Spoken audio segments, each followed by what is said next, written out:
शेरा वाली, आजा तुझसे पुकारी तेरा। तुम मनाओ ना तेरा घर छोट लगे हो दर्द। जय माता दी। आज जागरण का लास्ट पार्ट है जिसमें तारा रानी की कथा सुनाई जाएगी। कहते हैं जब जागरण पूरा तभी माना जाता है जब तारा रानी की कथा होती है। तो अभी तो माता रानी की झांकी आई है, क्योंकि झांकियाँ इसलिए निकालते हैं बीच बीच में जिससे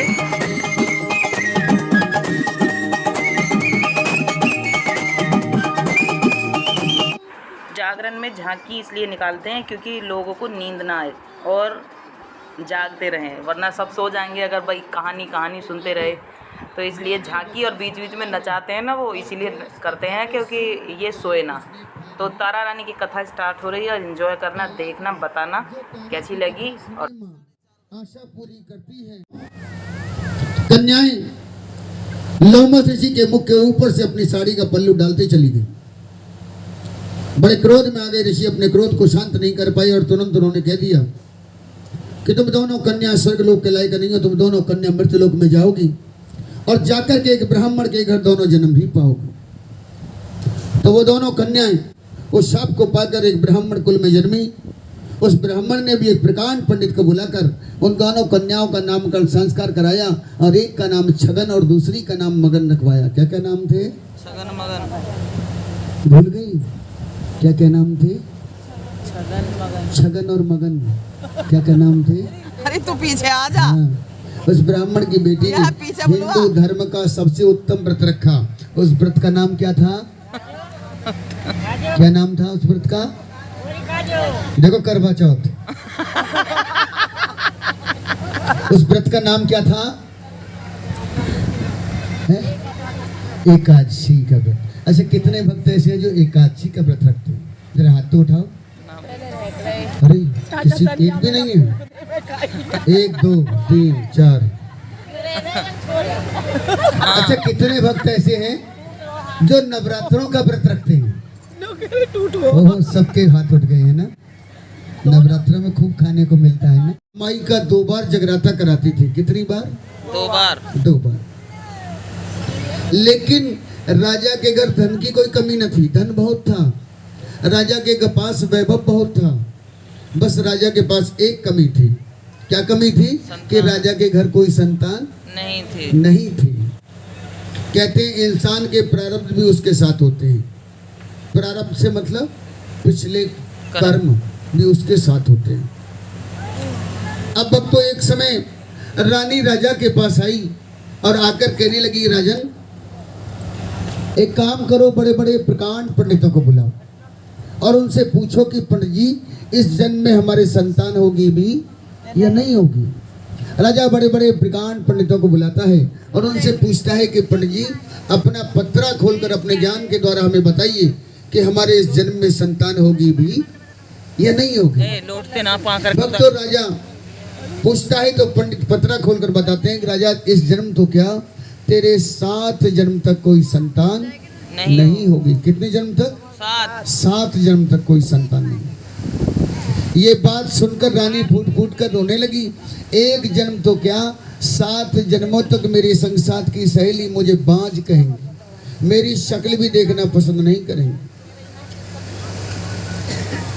मेरी शक्ल भी देखना पसंद नहीं करेंगी। इसलिए पंडित जी यदि कोई उपाय हो तो मुझे बताओ, मैं हर उपाय करने को तैयार हो जाऊंगी, लेकिन मुझसे ये दुख सहन नहीं होगा। अब पंडित कहते हैं राजा एक उपाय है।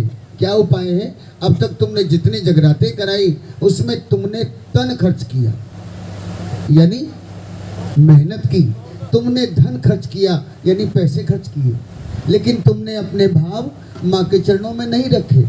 अगर भाव नहीं है तो भक्तों कुछ भी नहीं है। यह आप भक्तों का भाव है जो आप यहाँ पर इस समय की भाव की भूखी हूँ और भाव ही सार है और भव से जो मुझे जपे उसका बेड़ा पार है। अब आगे माँ भगवती का चमत्कार ऐसा होता है कि राजा अपने महल में माँ का भव्य शाही दरबार सजाता है और माँ की पवित्र पावन जोत जगाता है, जैसे आज आपके यहाँ माँ की जोत जग रही है। राजा माँ की जोत जगाता है और उसके बाद राजा और रानी दोनों हाथ जोड़कर माँ के चरणों में समर्पित बैठे रहते हैं। कभी कभी राजा और कभी कभी रानी अपनी आंखों से आंसू बहाते हैं कि मैया हम बच्चों पर भी ऐसी कृपा कर दो कि हमारे घर भी कोई संतान हो जाए। जगराता समाप्त हुआ, राजा सोने को चला। जब राजा को गहरी नींद आई तो माँ भगवती ने राजा को स्वप्न में एक छोटी सी कन्या के रूप में राजा को दर्शन दे दिए। और राजा को दर्शन दिए तो माँ भगवती का चमत्कार क्या हुआ, एक बार हाथ उठाकर जयकार लगाई, बोल सच्चे दरबार की जय। माँ भगवती ने राजा को स्वप्न में दर्शन दे दिया और कहा कि राजन, तूने मेरा ये जगराता बड़े भाव से मनाया है, इसलिए मैं तुझे वचन देकर जाती हूँ, तेरे घर में एक नहीं दो संतान है। कितनी संतान? दो संतान का वरदान दे दिया माँ भगवती ने। लेकिन राजा की जब आँख खुली तो राजा को सपना ध्यान रहा। जैसे कोई कोई सपना हम आप भक्तों को ध्यान रहता है, ऐसे ही राजा को भी ध्यान रहा। अब राजा मनी मन सोच रहा था, ये सपना अपनी पत्नी को बताऊं या न बताऊं। अगर सपना बता दिया और सपना झूठा हो गया तो मेरी मैया की बात खराब हो जाएगी। इसलिए राजा क्या करता है, सपने की बात को अपने सीने में दफन करता है और समय का इंतजार करता है। जगराता कराए हुए 1 महीने, 2 महीने, 3 महीने, 4 महीने, 5 महीने, 6 महीने, 7 महीने, 8 महीने, 9 महीने गुजरे और जब 10वां महीना आया तो भक्तों घर में चमत्कार हो गया। क्या चमत्कार हुआ कि 10वें महीने 4 बजे मंत्री ने खबर सुनाई है और तेरे घर में सुंदर कन्या राजा जन्म ले आई है। राजा ने फिर राजगुरु और ब्राह्मणों को बुलवाया है और अपनी उस कन्या का भी पत्रा तैयार करवाया है। ब्राह्मण कहने लगे, राजा इस कन्या ने ब्रह्म मुहूर्त में जन्म लिया है। कौन से मुहूर्त में? ब्रह्म मुहूर्त में। अच्छा बताओ, ब्रह्म मुहूर्त का समय कितने बजे से कितने बजे तक का होता है? क्या कोई बता सकता है? 3 बजे से शायद है? 3 बजे से। कितने बजे से बहन जी? 3 बजे से। नहीं पता? 3:15 बजे से और कितने बजे तक? 5 बजे। 5 बजे तक। और कोई? इतना ही है, 4 बजे से स्टार्ट हो भाई, इतना याद ना। किसी को नहीं पता? अरे ब्रह्म मुहूर्त का समय किसी को नहीं पता? 4 से 5 है। मैं आपको बताता हूँ, ध्यान पूर्वक सुनिए। ब्रह्म मुहूर्त का समय होता है 3 बजे से 6 बजे का समय। बता रहे बाबा पकड़ ली कैसे? 1 घंटा। उस समय को कहते हैं तारों की छांव का समय। आज के समय में एक पिता अपनी बेटी का विवाह करता है तो कार्ड में लिखवा देता है, बिटिया की विदा तारों की छांव में। तारों की छांव में। ब्राह्मणों ने कहा, राजा इस कन्या ने तारों की छांव में जन्म लिया है, इसलिए हम इसका नाम रखते हैं तारा। क्या नाम रखा? तारा। अब इसका नाम तारा रख दिया। धीरे धीरे तारा बड़ी हो गई। तारा 2 वर्ष की हुई तो 2 वर्ष के बाद महल में फिर दूसरी कन्या आई है और महामाया की लीला देखो, रंग सांवला लाई है। क्योंकि रंग 2 ही है, गोरा और काला नहीं होता, रंग तो सांवला होता है। नहीं, काले से सांवला कैसे हो जाएगा? ये तो गाना बना दिया कि राधा क्यों गोरी मैं क्यों काला। भगवान कोई काले रंग के थोड़ी ना थे, भगवान तो श्याम वर्ण के थे, सांवले सलोने थे। और माँ का बेटा तो कितना ही काला क्यों हो, उसके लिए तो सांवला सलोना ही होता है ना।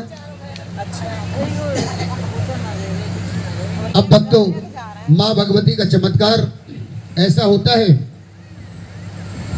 कि वहां पर फिर राजा बड़े बड़े प्रकांड पंडितों को बुलाता है और उनसे पूछता है कि पंडित जी, हमारे घर में दूसरी कन्या ने जन्म लिया है, इसके ग्रह नक्षत्र के बारे में बताओ। पंडित आपस में विचार करते हैं और कहते हैं, राजा पहली कन्या जितने, देखिए इस कथा में बीच बीच में आप भक्तों से मैं प्रश्न भी पूछूंगा। उन प्रश्नों के उत्तर आप कब दे पाएंगे? जब कथा को ध्यान पूर्वक सुनेंगे। और जरा सा भी आपकी आंख लग गई तो उत्तर आपसे बहुत दूर हो जाएगा। इसलिए कथा में ध्यान लगाना है और विशेष रूप से कथा को सुनना है, क्योंकि ये कथा ही संपूर्ण सार है इस जगराते। एक बार सारी भक्त हाथ उठाकर जयकार लगाएं, बोल सच्चे दरबार की जय। मेरी आवाज आई है, देख लो पंडित जी। हाथ नहीं उठे। एक बार सारे वक्त हाथ उठाइए और जगह लगाइए। बोल सच्चे दरबार की। पंडित जी भूखी हो रही है। ऐसे ही चलते हैं हाथ उठाते हुए, क्योंकि जो तारा रानी का एंड था वो रह गया था, मेरा फ़ोन डाउन हो गया था, इसलिए कथा इतनी ही। और वीडियो कैसी लगी कमेंट करके बताना ज़रूर। वीडियो को लाइक करना, चैनल को सब्सक्राइब करना। मिलते हैं नेक्स्ट वीडियो में। Bye bye.